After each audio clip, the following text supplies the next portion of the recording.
Good morning สบายดียามเสาร์ทุกคนวันเสาร์ที่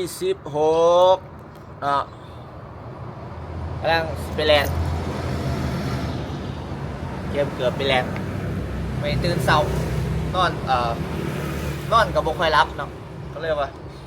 ลุกไปหาแลนด์ยามเสาร์ดีกว่านี่คือตื่นเสาร์มาแลนด์ในหอบปีๆแล้วไปบ่ได้ตื่นเสาร์แบบนี้นะบ่ได้ตื่นเสาร์เพื่อมาแลนด์อันนี้เพื่อมาถ่ายคลิปเป็นถ่ายคลิปก็แบบกันเท่าตื่นได้ทุกมื้อจังซี่สิดีบ่หั่นนะสิกลับมานอนแบบว่าปกติบ่เฮ็ดเวียกสมองสิปลอดโปร่งแลนไลท์ดีบ่เนาะกินข้าวเช้าโน่นนี่นั่นปกติเนาะก็เลยว่าอยากลองเปลี่ยนวิธีการใช้ชีวิตแบบใหม่นะครับมันเป็นแบบใหม่เนาะมาติดตามเบิ่งนำกันว่าเฮาสิเปลี่ยนแปลงตัวเองเนาะเป็นทางที่ดีขึ้นเนาะออกกำลังกายดีขึ้นสิเป็นยังไงเนาะสิได้จักมื้อเนาะมาติดตามเบิ่งนำกันเนาะ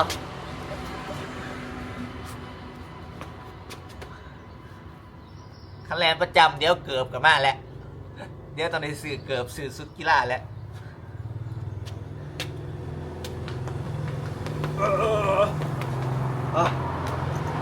เนี่ยทีฐานก่อน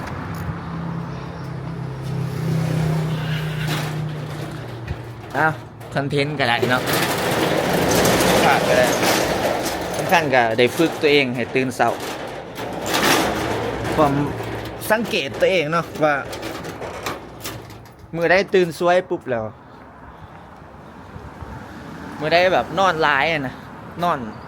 ตื่นสวยผลแล้วรู้สึกแบบขี้ขาดเมื่อนั้นแบบเฮ็ดเวียกสะเฮ็ดนั่นเฮ็ดนี่สะร้ายเกินไปแบบมันบ่เฟรชบ่สดชื่นว่าเปลี่ยนแบบนี้ซะเดี๋ยวลองตื่นเช้าเบิ่งแบบต่อให้แบบรู้สึกว่านอนบ่อิ่มก็ตามเนาะแต่ว่าเฮาลองตื่นเช้าเบิ่งมันสิเป็นจังไดเบิดมื้อเฮาสิเป็นจังได๋สิเมื่อยหลายบ่เฮานอนบ่อิ่มมันสิเป็นจังไดเนาะเริ่มมั้ยเนาะเริ่มวอร์มร่างกายก่อนโดยการย่างนี่เฮาย่างจากเขื่อนนะอยู่โพนสีนวล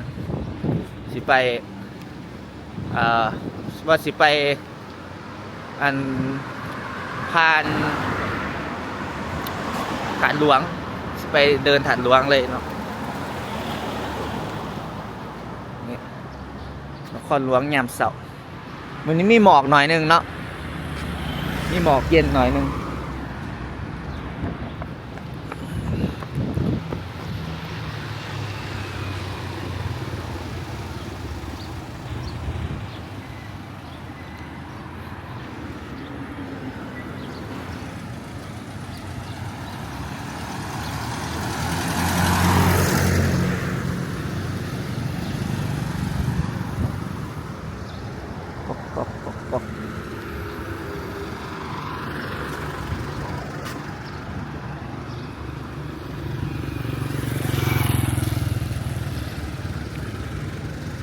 ไฟแดงเนาะ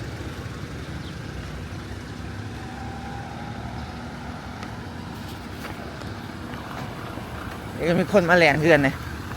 ยามเสาร์อะไร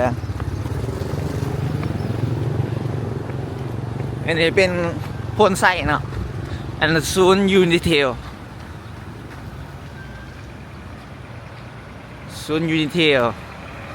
นี่เนาะหาขายโซฟาขายตัง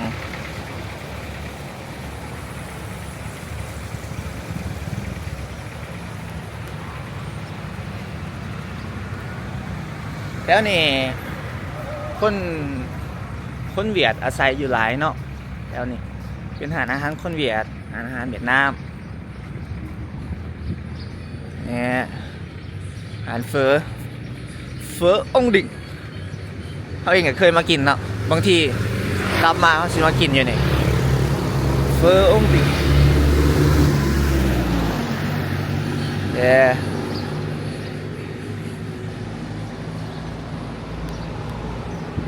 ไปแล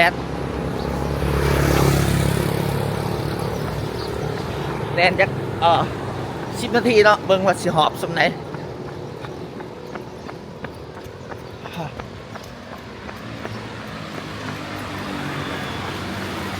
กดใส่เสื้อแขนยาวเลยรู้สึกว่าบนหนาวปานนี้หนาวเย็นๆกำลังดีโอ้คนทางลงเลย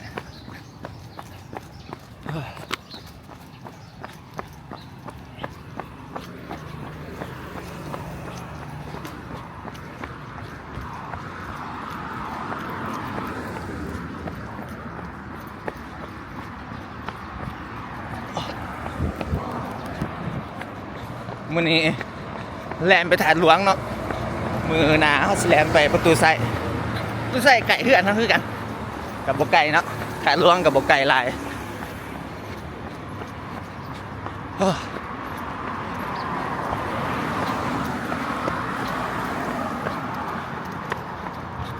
ไปเจอกันถาดหลวงเด้ออย่าถ่ายบังแล่นสิไก่ถาดหลวงเนาะโอ้คายเขาปิ่งมีปิ่งเขาท่าใครเนาะขนมข้าก็มาทำไมสื่อซอยเด้อหลายเนาะคนขายอาหารนั่นนี่ยำเสาก็หลายปกติกันขั้นมายำเสามันบ่เห็นเนาะมายำเสานี่เห็นโอ้คักแล้วตื่นเสาดีวะทุกคนคันตื่นเสาเราดีคอมเมนต์บอกให้หน่อยเด้อ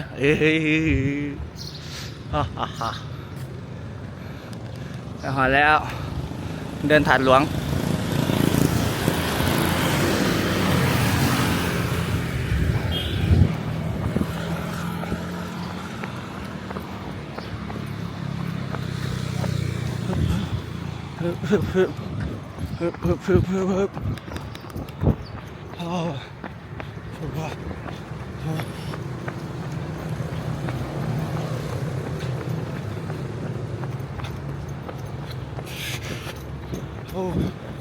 ถาดหลวงอยู่ทางหน้าเลยนี่ถาดหลวงข้างหน้าเนาะ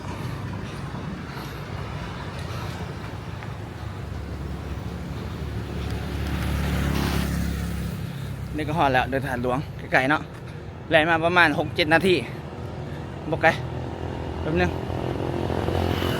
ไปเจอกันอยู่ไหนหอดแล้วเนาะเดินถาดหลวงอยู่ไหนกับถาดหลวงเนาะถาดหลวงเวียงจันทร์ห้าสียางหมอมนี่ก็เนาะประมาณ2 หลักแล้วประมาณนั้นแล้วก็จึงแลนเข้าไปในถาดหลวงให้ทุกคนได้เบิ่งเด้อเนาะแสดงไปพูนแลนไปหอบ1-2 หอบเนาะกลับมาแลนไปแลนกลับเนาะพอดีหอบ1Let's go ว้า Let's go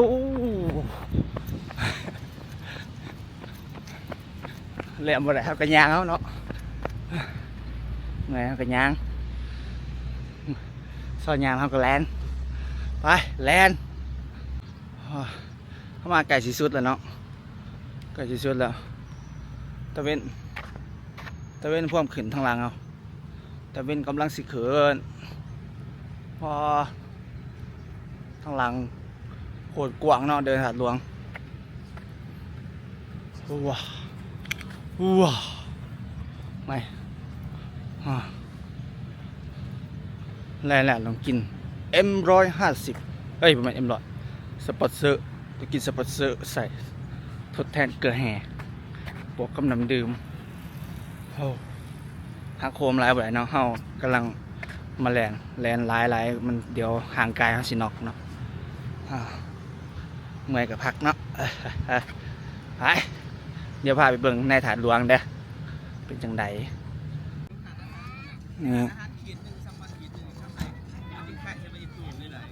นี่ขายป่าเนาะขายป่าโอ้ป่าน้ำของขายอยู่นี่แหละเนาะ เราเอาจะได้เราเอามันมีขี้อยู่ไหนเนี่ย มันมีขี่มันขี่มันเอื้อยมันขี่มันมิจะไปปาดออกล่างซื้อ เราเสร็จเนาะ ตัวเทียนซ่าเลย จับมันก็ข่าวที่ไหน เนี่ยว่าเขาขายถือก็ยังไม่กลุ่มทออยู่ไม่ขายก็ซื้อแล้วก็เทียนดีแล้ว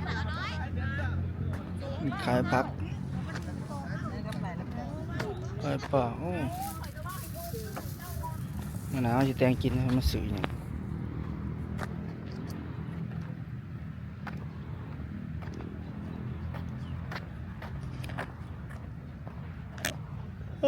อยากรู้ตื่น6-7 โมงเลยละจังเลย7:22 นาทียังได้อยู่เดี๋ยวแลนแล้วสิไปหายังกินเขาจีบอหรือว่าเขาปีกบอยามเสาร์เนาะเก็บกินน้ำซอกน้ำซ่าก็ว่ามันไปเนาะตอนนี้ผมมาที่ถาดหลวงแล้วถาดหลวงเวียงจันทร์ถาดหลวงดนได้บ่ได้มาเนี่ยเป็นเดือนเลยที่บอกบางมือเขาก็ขี่รถถีบเนาะมาบางมือขี่รถถีบเดี๋ยวสิถ่ายถาดหลวงให้เบิ่งเด้อพอให้เศร้าขี่ฮอดไผมาถาดหลวงในแล้วเนาะหรือว่าไผบ่ทันได้มาจักเถื่อคอมเมนต์บอกแน่เด้อนะ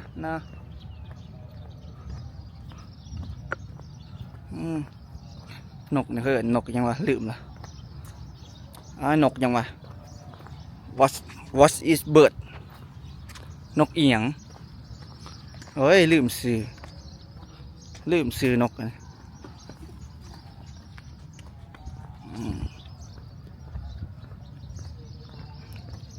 ถาดหลวงย่ำเสาเป็นจังซี่มันเป็นจังซี่นะ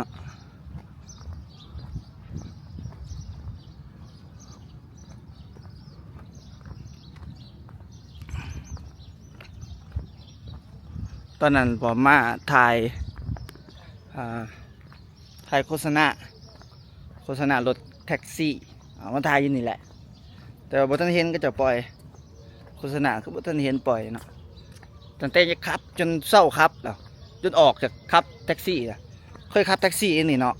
แต่ว่าตอนนั้นบ่ได้เฮ็ดคลิปบ่ได้เฮ็ดเนาะคันเฮ็ดก็เอ้ยบ่อึดคลิปลงบ่อึดแต่แนวเนาะเฮ็ดหน้าเฮ็ดนี่แต่ละมื้อถาดหลวงยามเช้าตะเว้นขึ้นแล้ว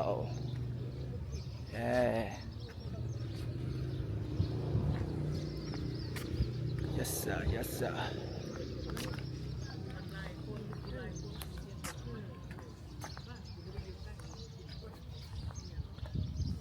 คนละหน้าซื้อบัตรก่อนเขาส้มเขาเคยเข้าไปในเทอหนึ่งเนาะตอนนี้เคยถ่าย MV นี่มุมนี่ถ่าย MV เพลงไอโซพนาเนาะเพลงแม่นวลละออนี่มุมนี้เลยคือจังผู้งามกับดอโอ้แม่นวลละอออันนี้เพลงอันนี้เพลงไอโซพนาถ่ายอยู่นี่แหละมุมนี่แหละขักได้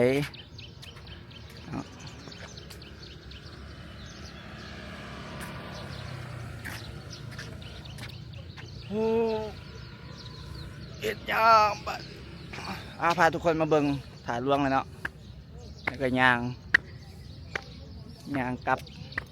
ไปทางเก่าถ่ายรูปกันเติม energy หลังจากแลนแล้วโดยสปอนเซอร์ก็แห่และเฮากับบ่พลาดที่จะมากินข้าวปิ้งเมื่อเฮาย่างกายเมื่อกี้นี้ท่ายังเหนื่อยเนี่ยอันนี้ปลาเด็กอันนี้พวกมีปลาเด็กอ๋อก้อนละ5,000เอาปลาแดก2ก่อนวัวหวานบ่แมน13เอาวัว1อันนี้มันยังข้าวต้มใส่เกลือ3,000โดยอัน1อันนั้นโอเคพอนี่16,000โอเคไม่ทุกคนเป็นตะแสบไหมนี่ ใหม่ๆเนาะเฮ็ดใหม่ๆทุกมื้อใหม่ทุกมื้อเบิดบ่ เบิด เบิดทุกมื้อเนาะ แม่น ส่วนหลายก็จะไปการมาแวะซื้อบ่ แม่นกับน้องนักเรียน สัก6,000เนาะ แม่น โดย เข้าใจ เดี๋ยวสิมาเป็นค้าประจำ ได้จ้า อ่า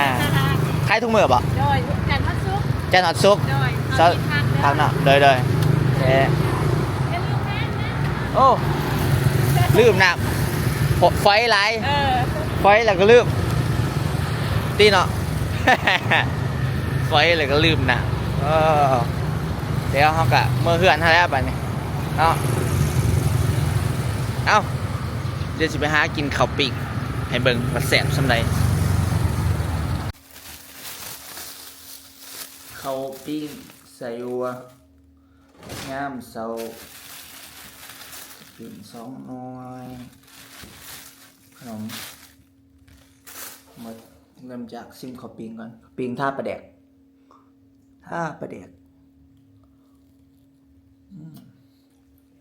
ผมกินหน่อยเนาะผมเป็นคนกินหลายสำเนียงนี่อิ่มยำเสา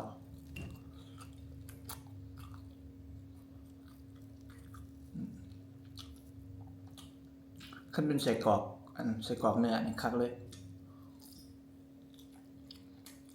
ใส่กรอกหวานกับโอเคให้7 คะแนนเต็ม 10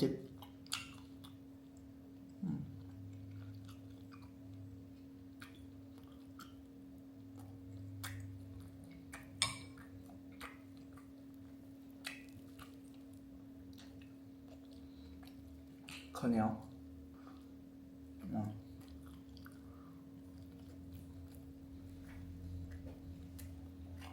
อันกด